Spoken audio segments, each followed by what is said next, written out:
नमस्कार. गोष्ट तिचीमध्ये आज रविवार 21 जुलै गुरुपौर्णिमेनिमित्त ठेवलेल्या या खास भागात सगळ्यांचं मनापासून स्वागत. आजच्या या विशेष भागात आपण भेटणार आहोत आम्हा सर्व विद्यार्थ्यांच्या लाडक्या देवधरबाई यांना, ज्या नेहमी म्हणतात विद्यार्थी हेच माझे गुरु. आजच्या या विशेष भागाचं शूटिंग केलं आहे बाईंच्याच एका लाडक्या आणि हुशार विद्यार्थिनीने. तिचं नाव आहे अंजली पाठक उपासनी.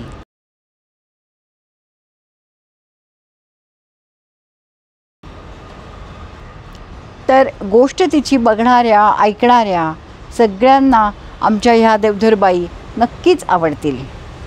तर ऐकूया गोष्ट देवधरबाईंची.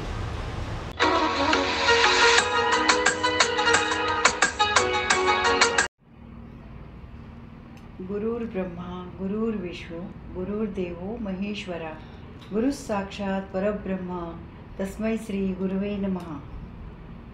गोष्ट तिचीच्या आपल्या ह्या भागात सगळ्यांचं स्वागत. आज आपल्याकडे आलेले आहेत माझ्या गुरु, आमच्या ठाण्यातील शालीनताई देवधर. देवधरबाई, तुमचं गोष्ट तिचीमध्ये मनापासून खूप खूप स्वागत. आमच्या ठाण्यातल्या न्यू इंग्लिश स्कूल शाळेच्या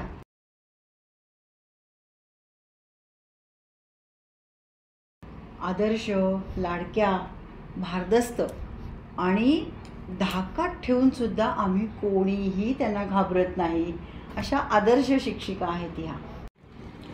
आजच्या ह्या पहिल्या भागाची मजा अशी आहे की या माझ्या शिक्षिका, मी विद्यार्थिनी, पण आज एक विद्यार्थिनी त्यांना प्रश्न विचारणार आहे आणि बाई आपल्याला उत्तरं देणार आहेत.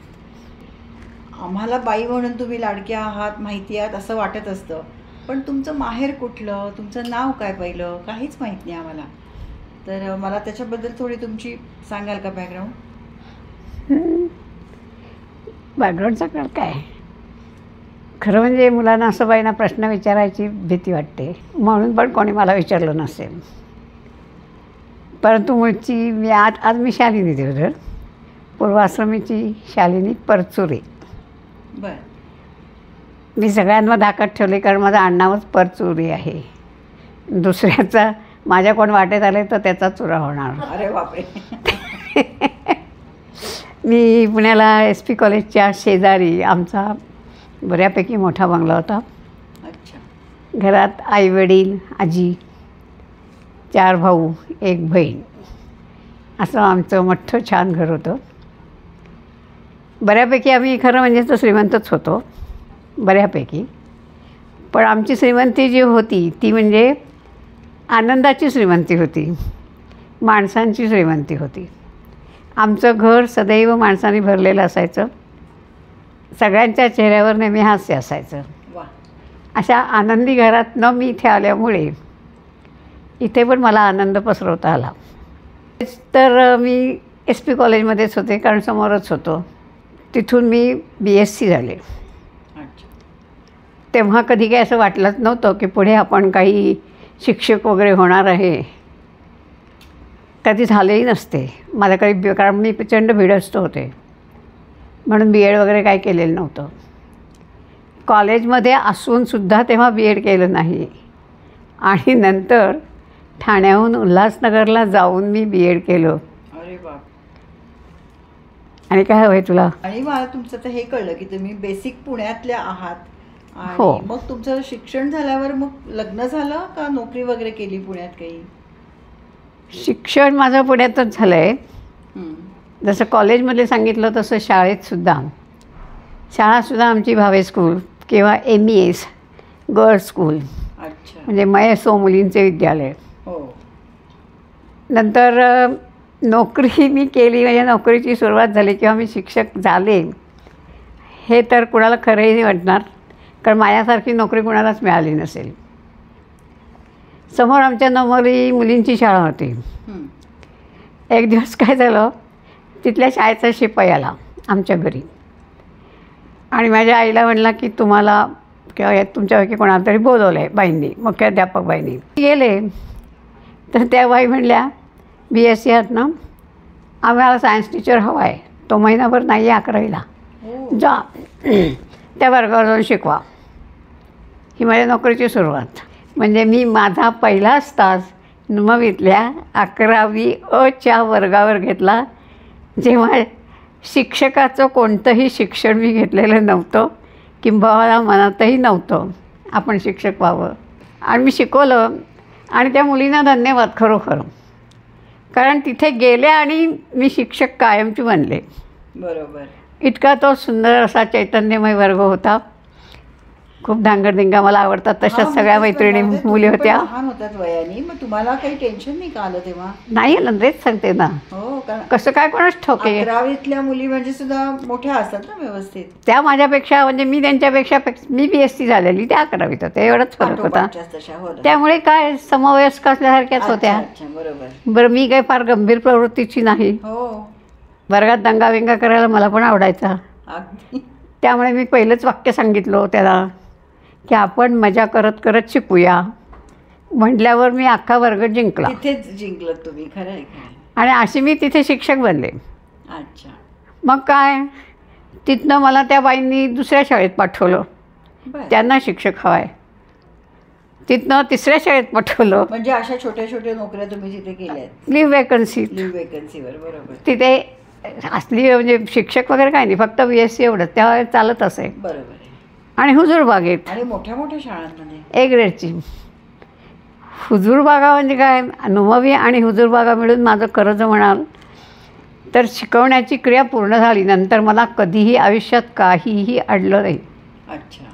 कारण दोन्हीकडच्या मुली छान होत्या. हुजूरबागेत तर कॉम्बिनेशनच होतं, श्रीमंताच्या मुली असतात, हुशार असतात आणि सगळ्या स्पोर्ट्समध्ये नाटक तंत्र सगळंच होत्या पुढे. अच्छा. तिथे मी गेले, त्या बाईनं आदल्या दिवशी विचारलं टाईम टेबल काय, तेव्हा ते म्हणले थांबा, तुम्हाला एक सांगायचं आहे की हा जो 11वी C वर्ग आहे त्यांच्या शाळेत C तुकडी खूप हुशार असायची. एक तर त्या मुली खूप हुशार आहेत आणि त्यांनी आत्तापर्यंत 3 शिक्षकांना पळवून लावलेलं आहे. अरे बापरे. तुम्ही तर मला लहान दिसतात. चॅलेंजिंग होतं तुमच्यासाठी. बघा, म्हणजे मी तुम्हाला आधी सावध करते, ते दंगा पण खूप करतात. बरं म्हटलं असू देत, आता आले तर खरे म्हटलं शिकवून तर जाते, म्हणून मी गेले. काय होतं की मला स्पोर्ट्स, मी खेळत नसले तरी मला आवडतात खूप. त्यामुळे ते इंटर स्कूल जे स्पोर्ट्स असतात ते मी बघायला खूप जायची समोरच्या कॉलेजमध्ये, SP कॉलेजमध्ये. त्यामुळे मला त्या मुली माहिती होत्या, त्यांची नावं पण बरीचशी माहिती होती, हे त्यांना माहीत नव्हतं. मी नावं घेऊनच उठवायला सुरुवात केली. एकदम गडबडल्या आणि पहिला जो त्यांचा जो जोर होता तो एकदमच गेला. तिथे मी असंच सांगितलं की मी शिकवायला आले म्हणजे मी काही फार शहाणी असं नाही, तुम्हाला येते ते तुम्ही मला शिकवा, मला येतं ते मी तुम्हाला शिकवते, बस. आणि आपण मजा करत पण शिकायचं आहे. नाही पहिला शब्द लक्षात ठेवू नका, नाहीतर बाईंनी सांगितलं मजा करायची, पण आपण आम्ही तुमची विकेट घ्यायच्याऐवजी तुम्हीच आमची आज विकेट घेतली आहेत. लागलीच कबूल करून टाकलं. आणि नंतर त्यांना मी खूप शिकवत राहिले. 1 महिना पूर्ण झाल्यावर मला शाळा सोडायची होती, तेव्हा बाईंनी स्वतः मला सर्टिफिकेट दिलं होतं. आणि त्याचा मला खूप उपयोग झाला. पुढच्या ह्याला दाखवायला. त्या 1 महिना शिकवलेल्या मुली आजतागायत माझ्या घरी येतात. सगळ्यांचे गुरु कोण कोण असतील, पण माझे गुरु मात्र पहिल्यापासून आत्तापर्यंत माझे विद्यार्थिनी हेच माझे गुरु आहेत. तर मी तेच गुरुर् ब्रह्मा गुरुर् विष्णू म्हणते. अच्छा, व छान झालं, आज मी सुरुवातीला तेच घेतलं बघा. आणि त्यांच्यासारखं कोणीच आपल्याला शिकवणार नाही, फक्त आपण त्यांच्यात मिसळायचं. आपल्याला सगळं खरं कळतं त्यांच्या मनातलं. त्यावेळेला ती बिचारी विसरलेली असतात की ह्या एक बाईच आहेत. सायन्स आणि गणित हे 2च विषय शिकवायचे, त्यातले मला सायन्स जास्त शिकवायला आवडतं. मुळात मला सायन्स हे नाव बोलण्यापेक्षा मला त्याला विज्ञान म्हणायला जास्त आवडतं. बरोबर. कारण विज्ञान म्हणजे विविध गोष्टींचं ज्ञान. हां, मग मी त्यांच्याशी मुलांशी आमचा असं एक प्रोसेस की तेवढं शिकवून झालं की उरला वेळ असेल तर नवीन चॅप्टरला नाही सुरुवात करायची.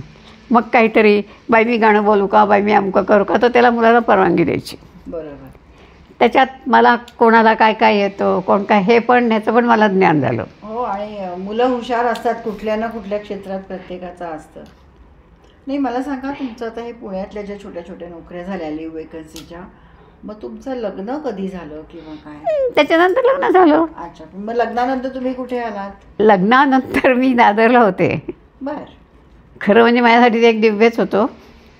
दिव्य म्हणजे पुण्याला एवढं मोठं घर, 12-13 आमच्या खोल्या होत्या, 7,000 स्क्वेअर फुटात आमचं घर होतं. बापरे. घरात 2-2 गाड्या, अमकं तमकं सगळं होतं.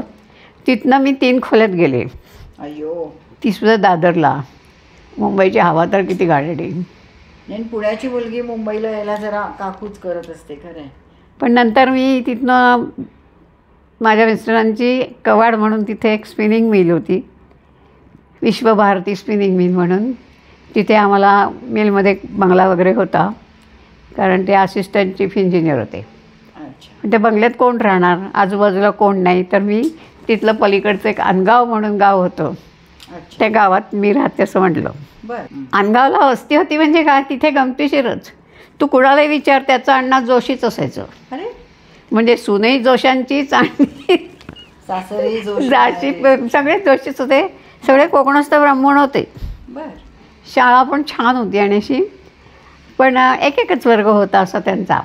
8वी 9वी 10वी 11वी 8वीपासून होती. अच्छा. पण त्यांना पण हवेच असतातच. शहरातनं आलेला, त्यातनं मी पुण्यातून आलेली. आणि शिक्षक आहेत म्हटल्यावर मग त्यांनी लगेच हां. हे केलं असेल. मी गंमत केली, मी तिथे अर्ज टाकला. त्याचंच त्यांना केवढं हसायला येत होतं की इथनं तिथे शाळा, त्यात मी पोस्टाच्या याच्यात अर्ज टाकला. अरे बापरे. बरोबर. त्यांनी काय केलं, तिथे शिकवायला लागले म्हणजे काय, सगळा वेळ तिथेच घालवायची मी. बरं. पहिल्यांदा जरा भीती वाटत होती. आधी एक तर खेड्यातली मुलं, हो. त्यात मुलामुलींची एकत्र शाळा, मुलांना शिकवायचा अनुभव नाही, शाळेत लेडी टीचर नाही, फक्त एक मुख्याध्यापक बाई त्या सरांच्या बायक म्हणजे होती ती, बस. अच्छा. पण तिथे मजा अशी आली की त्या शाळेतली आतापर्यंत फक्त गणित सोडून असं 10वीची मुलं पास झाली होती. 11वीची, पूर्वी 11वी होती. हो. तोपर्यंत गणित, सायन्स म्हणजे फिजिक्स, केमिस्ट्री असे विषय तिथे शिकवलेच नाहीत. बरं. सरांना म्हटलं मी घेऊ का यांचं सगळ्यांचं. तर ते तयार झाले. त्यांच्या कमिटीला हे बसवून वगैरे मी तिथे अख्खी नवीन प्रयोगशाळा केली तयार.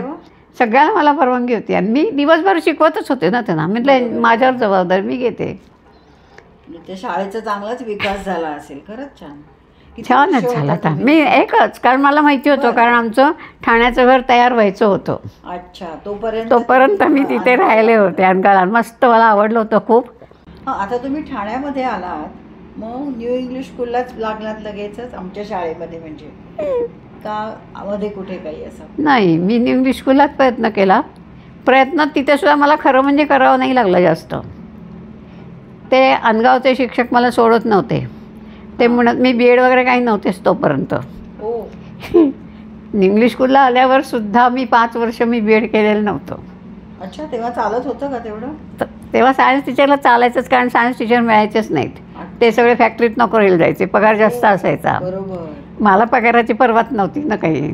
नकोच होता तेव्हा, नकोच होता. तुमचं हे हातखंडाच. आणि सवय झाली, मला तो आवडायला लागला ना. असं मुलांच्यात राहायला चैतन्य असतो की त्या बायकांच्या गप्पा नाही मला आवडत. त्यामुळे मला मजा वाटायची असं छान. विविध ज्ञान जसं आहे तसं विविध तऱ्हेची मुलं, विविध तऱ्हेची माणसं ह्याच शाळेत होती. भले नसेल ना ती बोर्डात बिर्डात येऊ देत. तुम्ही न्यू इंग्लिश स्कूलला पण 8वी 9वी 10वी शिकवत होतात ना? का तेव्हा 11वी मॅट्रिक होतं? हो. 11वीपासून माझी सुरुवात.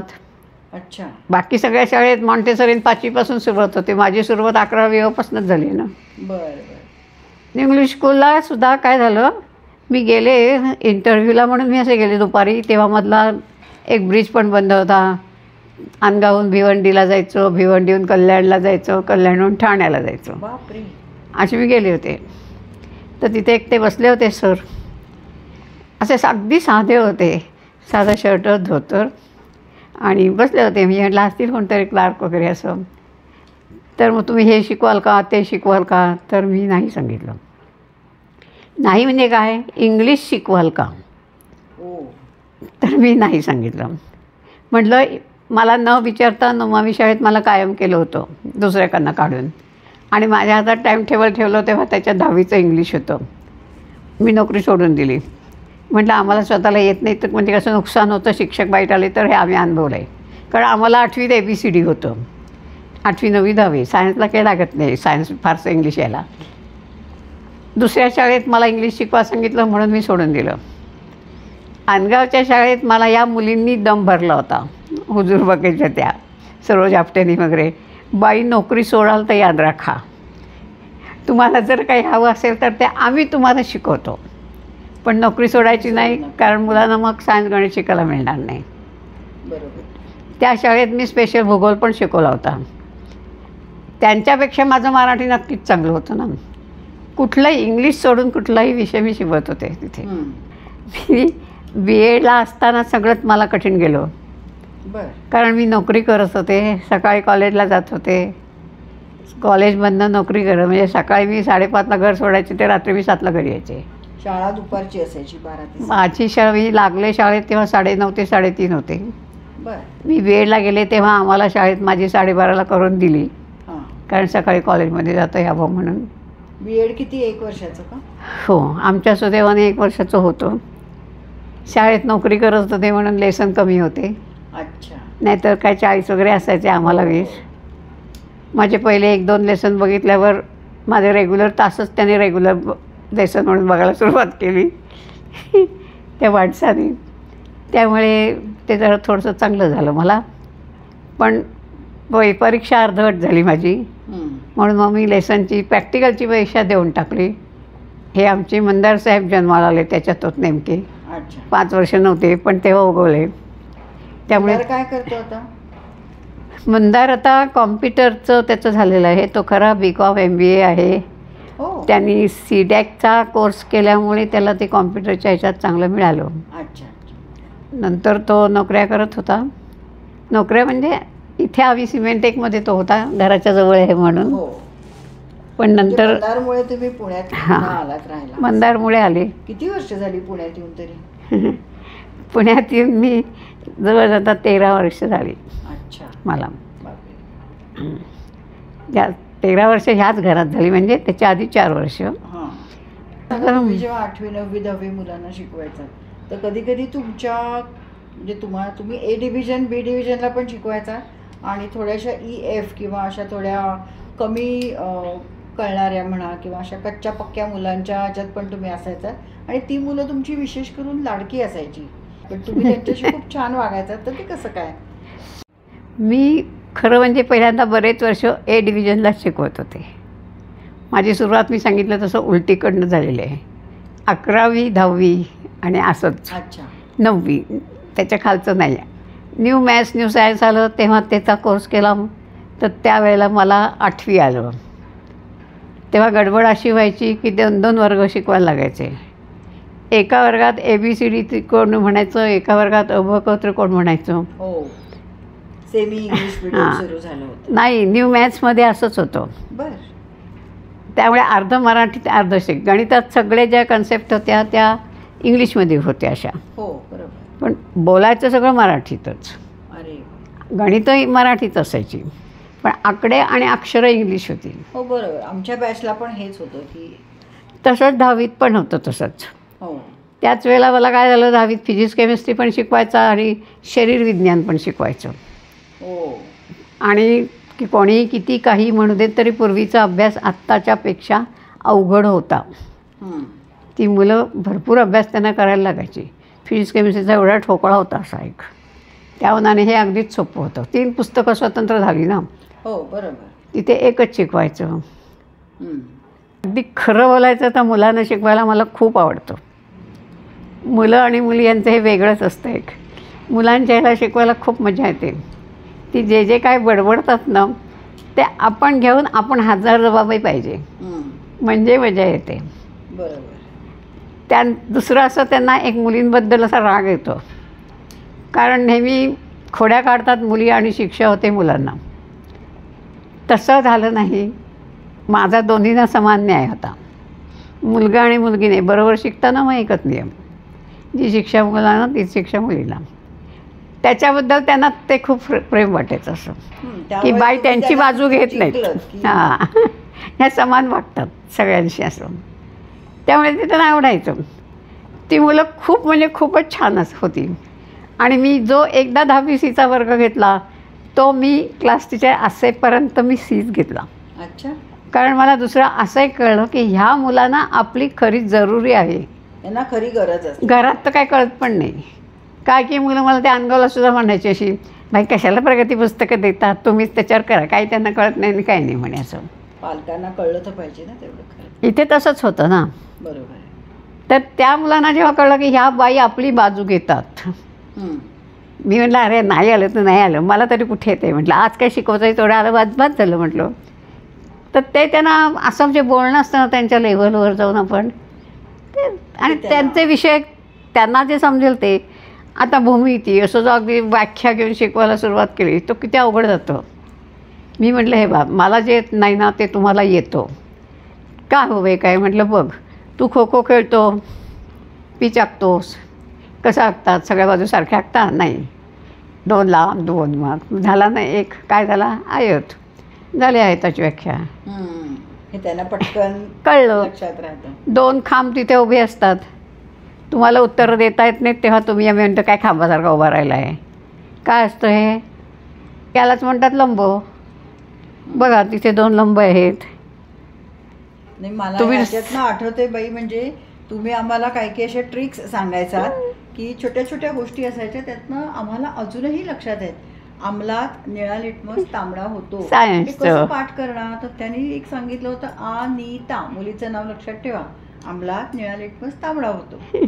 आणि अजून एक डेक्कन मका रणजित, त्या मक्याला काहीतरी नावं होती अशी, तर ते डेक्कनवर नाही का म्हटल्या मका वगैरे विकतात, अशी स्टोरी सांगायच्या की ते अजून माझ्या लक्षात राहिल्या त्या 1-2 गोष्टी. काय कितीतरी नावं असायची त्या. तो ह्या लोकांना तर जीवशास्त्राच्या पुस्तक मार्क त्याचे 30, प्रकरण 22, ह्या 22 प्रकरणात काय काय लक्षात ठेवायचं. पेपर काढणं पण केवढं जिकिरीचं होतं. हे असंच करायचं. आता त्या दिवशी माझ्याकडे 48 वर्षापूर्वीची मुलं आली होती. बर. आपण आली होती बाप. फोन करून. मला म्हणले बाई तुमच्याकडे सगळी तरुण मुलं येतात ना, आता आम्ही आजी आजोबा बॅच येणार आहोत. आम्ही 71 साली त्या तुमच्या स्कूलमध्ये आले, ती 76 सालची बॅच होती आणि मस्त मजा आली. तर तिथला एक मुलगा म्हणला बाई मी अजून तुम्ही बोलता ते मी दाखवतो म्हणून, कारण मी शिक्षक आहे आणि मी असंच म्हणतो. रक्ताभिसरणाचं म्हणे तुम्ही शिकवलेलं लक्षात राहत नाही ना, म्हणून शुद्ध रक्त अशुद्ध रक्त कुठल्या कप्प्यात असतं. तेव्हा मी असंच म्हणायची, बघा आता असा हा माझा हात आहे, तो तुझा कुठला आहे तो डावा आहे. गोंधळ इथे व्हायचा. चार्ट लावलेला असायचा, त्याच्यात बाई म्हणतात शुद्ध इकडे असतं आणि तिकडे तर ते तिकडे दिसतो, कारण ते उलटं असतं. आपल्या हे मुलांच्या लक्षात राहत नाही. म्हणून म्हटलं शुद्ध 2 अक्षरं 2 अक्षराची वाहिनी कुठली ती, म्हणजे डावा कप्पा 2 अक्षरं, उजवा 3 अक्षरं, अशुद्ध 3 अक्षर. ते त्या मुलांनी सगळं मला म्हणून दाखवलं परवा. एवढ्या वर्षांनी. आणि काही काही गोष्टी असतात ना ते त्यांना म्हणजे तुमच्याशी बोलताना शिकवताना त्या त्या प्रसंगानुसार कळत द्यायचं. मला सांगा, आता हे शाळेचं चालू असताना तुम्ही मध्येच ट्युशन घ्यायला सुरुवात केलीत, म्हणजे क्लासेस घ्यायला सुरुवात केलीत घरात तुमच्या, तर ते कसं काय सुरू झालं? एकदम पैसे घेऊन ट्युशन वगैरे रेग्युलर वगैरे असं नाही केलं मी, ते आपोआप सुरू झालं माझं. बरं. मंदार ज्यांच्याकडे राहत होता तिथे राहत होता, म्हणजे सांभाळत हा शब्द मी नाहीच वापरणार, राहत होता. त्यांची मुलगी पण अशी 9वीत वगैरे आली होती आणि ये मी शिकवीन असं जर म्हटलं तर ते होत नाही शिकवून. पण म्हटलं हे या तुम्ही असं. मग बाय चान्स सीमा गोडसे, म्हणजे गोडसेबाई होत्या आपल्या शाळेत एक, त्यांची मुलगी होती. त्या गोडसेबाई म्हटल्या माझी मुलगी आहे 10वीत आहे, 10वीत राहणार आहे, तुम्हाला शिकवायचं असेल नाही तर नसेल ती रोज तुमच्याकडे येणार आहे आणि तुम्हाला तुम्ही तिचं घ्या, पास नापास तुम्ही बघा आता.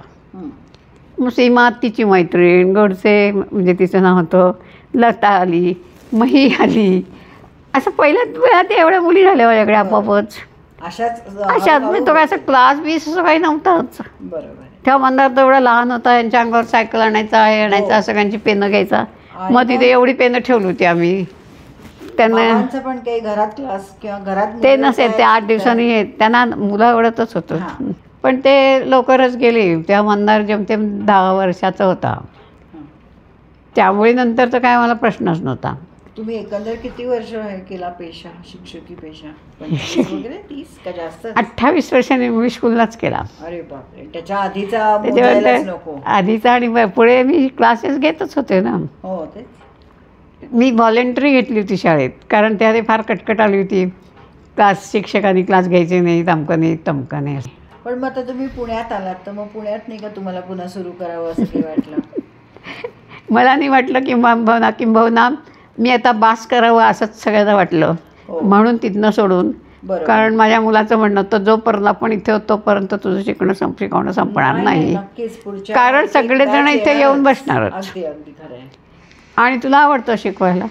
बरोबर आहे. पण हे आता, आणि मलाही पटलं कुठेतरी आपण थांबणं शिकायला पाहिजे. बरोबर. कुठेतरी थांबायला पाहिजे आपण. पण मग आता ह्या तुमच्या ह्याच्यात तुम्ही समाधानी आहात का? का अजून काही तुम्हाला शिकवायचंय, करायचंय असं काही वाटतंय? समाधानी तर काय भरपूरच आहे. समाधानी खूपच आहे मी. आणि तृप्त आहे खरं म्हणजे. खरंच. कारण मला मुलांनी आणि खरं म्हणजे आमच्या शाळेतल्या माणसांनी पण इतकं भरभरून सगळं मला दिलेलं की माझ्या ते क्षमतेपेक्षा खूपच जास्त आहे. म्हणजे खरंच मी सांगते सगळ्यांना की माझ्यावर मुलं प्रचंड प्रेम करतात. नक्की कशाबद्दल हे मलाही माहीत नाही. आत्ता इथे गेलं तरी म्हटलं मी पुण्यात आले तरी 18, 20 मुलं एकदम माझ्या घरी येतात. हो. इथे कशाला तर भेटायला. म्हणजे तिथं खात्रीच आहे, तुम्ही जगाच्या पाठीवर कुठेही गेलात तरी सगळे येणारच. ठाण्याहून नुसती गप्पा मारायला येतात गाड्यातनं आणि संध्याकाळी जातात. याला कारण माझा मुलगा असून ते पण त्यांना पण आवड आहे. हे थोडंसं आहे, घर सगळं आमच्यासारखंच आहे हे सगळं. ती मुलं जी आहेत त्यांनी लहानपणी मंदारला वगैरे सांभाळलेलं पण आहे ना. बरोबर. तेव्हा आजारी होता तेव्हा मुलंच सांभाळायची किती. हो, मी तुम्हाला विचारणारच होते की त्याची शाळा, त्याचा अभ्यास, त्याचा आजारपण वगैरे, तेव्हा कसं काय तुमची नोकरी, मग तुम्ही सुट्टी वगैरे घ्यायचात का काय? नाही, तसंच करायचं असतं नेहमी. त्याची शाळा एके जोशी स्कूलच होती. हो. English medium school. मला खरं अजिबात आवडत नाही इंग्लिश, म्हणून मी मराठी शाळेत घालीन असं माझ्या भावाला वाटत होतं. तो माझ्याकडे राहत होता, माझा धाकटा भाऊ. तो घाईने त्याचं नाव त्या ही नक्की याला मराठी शाळेत घालली. त्याच्या आत घालून टाकलं काय? सगळी मुलं इंग्लिश शाळेत जातात तर हा का मराठी शाळेत जाणार, म्हणून तिने घालून टाकलं त्याने. आणि नंतर एक दिवशी मला म्हटला तू गृहिणी आहेस. म्हटलं म्हणजे काय? आहेच. नाही, मी तिकडे लिहून दिलं आई नोकरी करत नाही म्हणून. हो. अरे बापरे. म्हटलं बरं, कपाळ. जाऊ दे म्हटलं आता काय विरते होईल असं, मग बघू म्हणा. असं इतकं आत्तापर्यंतचं हे जे आहे आयुष्य, त्याच्यामधला एखादा आनंदी क्षण किंवा खूप कौतुक वाटलं किंवा कौतुक झालं असं काही सांगा ना, आठवण. आनंदी क्षण माझा म्हणजे समोर सगळ्यांपेक्षा वेगळा आहे. हं. मी अनगावच्या शाळेत होते म्हटलं ना तुम्हाला. हो. तिथे सगळी अशी मुलं आईवडील शेतात जायचे वगैरे. तेव्हा माझ्या असं लक्षात आलं ही मुलं खूप हुशार आहेत. तेव्हा एक किसन पाटील नावाचा मुलगा होता. तो तर माझं तर मत होतं की ह्याचं गणित माझ्यापेक्षा छान आहे. बरं. पण त्याला नीट दिसत नव्हतं. असं कसं तरी बघायचा. तर मी काय केलं, त्याला भिवंडीला नेऊन त्याला चष्मा वगैरे आणला, डॉक्टरकडे गेलो, असं आणलं. मी ते 1 वर्ष शिकवलं, नंतर मी सोडून दिले. नंतर बघितलं तर तो भिवंडी डिस्ट्रिक्टमध्ये पहिला आला होता. अरे वा. तर मला आनंद झाला ते ऐकून की त्याहून मजाही वाटली. आणि जवळजवळ 10 ते 15 वर्षांनी मला तो मॉडरेटर म्हणून मला आला. हो. हा माझ्या आयुष्यातला सगळ्यात विजय आहे काय की माझा मुलगा मला मॉडरेटर म्हणून आला. हो ना, खरंच. त्याच्या असं लक्षात होतं आपल्या ठाण्याला काय ते आहे श्रीनगर का काय तिकडे कुठं राहायला आला होता की ही मुलं जी सगळी असं बोलतात हे सगळं आपल्या बाईंच्यासारखंच वर्णन आहे. म्हणून त्यांनी एकदा विचारलं की विचारणार आहे तुमच्या बाईंना. मला कोण विचारणार, मला विचारायचं म्हणजे सिंहाच्या गोळीत हात घातल्यासारखं होतं. ते विचारणार कसं. ते एकदा एका मुलाने धीर करून विचारलं तुम्ही तिकडे होतात का. ती म्हणायची हे रे आमच्या बाई पुण्यातल्या तिथे नाही ते. तर म्हटलं हो होते. तर त्यांनी सांगितल्यावर तो संध्याकाळी माझ्या घरी हो. सगळे पेपर गोळा केले. मला म्हणतं तुम्ही कसले पेपर तो फाटणार, मी घेऊन जातो. आणि मॉडरेटर माझ्याकडचे पेपर घेऊन गेलं. अय्यो, आता आपला मुलगा एवढा मोठा होतो की किती खालच्या ह्याच्यातलं की ज्यांच्या घरात काहीही त्यांना समजत नाही असा मुलगा. छान वाटतं ना असं आपल्याला सुद्धा ऐकायला सुद्धा. मोठा आनंदी क्षण तो मला खरंच खूप आहे. म्हणजे आपण बऱ्यापैकी उपयोगी पडलो कोणाच्या तरी असं. त्याच शाळेचा अजून एक मुलगा अशोक टॉकीजच्या इथे केवढी गर्दी असते तुम्हाला माहिती आहे. चालत होते पटकीने असं खाली वाकला, नमस्कार केला. म्हटलं बाई मी शिवाजी. आजूबाजूची माणसं बघायला लागली मी शिवाजी म्हटल्यावर, पण त्याचं नाव खरंच शिवाजी होतं. म्हटलं तुमची कृपा झाली आमच्यावर. म्हटलं का? म्हटलं मी माझ्या आनंदासाठी शिकवलं, तुला थोडंसं वेगळं शिकवलं असं नाही. तुम्ही त्यावेळेला आम्हाला ते फिजिक्स केमिस्ट्री आणि हायर मॅथमॅटिक्स जास्त वेळ करून तुम्ही शिकवलं. मी आर्मीमध्ये आहे बर. आणि त्याच्यात ॲडमिशनसाठी हे 2 विषय लागतात. अच्छा, आता ते जर त्या शाळेत नसते तर आम्ही काय त्याच शाळेत राहिलो असतो. बरोबर आहे. हे 1 वर्ष का होईना तुम्ही येऊन आमचं कल्याण करून गेलात. किती छान झालं. म्हणजे तेही मला खूप आवडलं असं त्या मुलाचं. म्हणजे त्याच शाळेत राहून त्याच गावात राहून छान झालं. म्हणजे असं मला तर चांगलं, मुलगी कधीच नाही आजारी पडले तिथे. आणि खटकलेल्या काही गोष्टी आहेत का? नाही, मला अजून आनंदाचा म्हणजे आणि यश मिळायचा अजून एक स्वतःसाठी की मी शाळेत लागले तेव्हा एक सोमण सर होते, त्याला मोठे सोमण म्हणत असत. ते खूप छान शिकवायचे. सगळ्यांच्याकडनं मी त्यांचं कौतुक खूप ऐकलं होतं की एज्युकेशनल इन्स्पेक्टरसुद्धा मुद्दाम की आम्हाला यांचं लेसन बघायचं आहे म्हणून. ते मी लागले तेव्हा ते बरेच वेळा माझ्या वर्गावर यायचे किंवा बाहेरनं जात असायचे. हे असे ऑफिसमध्ये बोलवायचे. नाही तुम्ही हे मगाशी बोलत होत, पूर्वीची लोकं हुशार खूप होती, पातकरबाई वगैरे असं वर्गावरनं जाताना असं त्यांच्या लक्षात राहायचं असं की हे जे होतं हे तुम्ही चांगलं सांगत होतात, पण ह्याच्याऐवजी जर असं सांगितलं असतं ना तर हे अजून छान झालं असतं. बर. त्यातनं एक गोष्ट मी शिकले की जे अजूनपर्यंत मी बरं मंजिरीला सुद्धा म्हणलं की हे उत्तर बरोबर आहे, हे उत्तर चांगलं आहे आणि हे उत्तर उत्तम आहे. त्यातल्या आपण उत्तमाकडे जायचा प्रयत्न करायचा. आता त्यानंतर ते 6 वर्षच होते शाळेत, आपल्या रिटायर झाले. त्यानंतर असं 8-10 वर्ष मी क्लास घेत होते. हे गेल्यावर तर रेग्युलर क्लासेस फी वगैरे सगळं मुलांनीच ठरवली होती पहिल्यापासून. यांनी आम्हाला पाया चांगला घालून दिला. पहिली बॅच आणि चांगली पण होते ते सगळेच. तर 4 माणसं आली माझ्याकडे मुलांना घेऊन. मी म्हटलं ही कोण, आणि असं मधल्याच ह्याच्यात आले होते. तर म्हणले सोमण सरांनी पाठवले, ते मोठे सोमण. त्यांना कॅन्सर झाला होता. ते ट्युशन घेत होते, क्लास घेत होते, पण त्यांना आता कळलं की आपण काही जगणार नाही. तर मी म्हटलं सोमण सरांनी? तर म्हणले हो. आणि त्यांनी सांगितलं की ह्या मुलांना शिकवायला तुम्ही त्या अशा बाई आहेत त्यांच्याकडे पाठवा. म्हणजे एवढ्या चांगल्या मोठ्या माणसांनी एवढ्या वर्षांनी लक्षात ठेवून नाव रेफर करावं. आणि मी त्यांच्या कुठे पायाच्या इथे सुद्धा नव्हते. तो मला एक अगदी असा आनंदाचा क्षण वाटला. मोठं बक्षीस आहे किंवा चांगल्या मला बक्षिसं चांगल्या माणसांकडूनच मिळाली. हेमचंद्र प्रधान म्हणून होता आपला संबंध, ठाणे डिस्ट्रिक्टला पहिला आलेले होते ते BRC. ते ब्राह्मण सभेचं एक बक्षीस असतं, ते मला त्यांच्या हातातनं मिळालं. तर नशीब माझं चांगलं आहे. मुलांच्या हातात माझं नशीब होतं ना. अगदी तृप्त आहे मी समाधानाने सगळ्या शिकवण्याच्या ह्याच्या त्याच्या. पूर्णपणे तृप्त आहे. ते तसंच समाधान राहावं आणि राहील.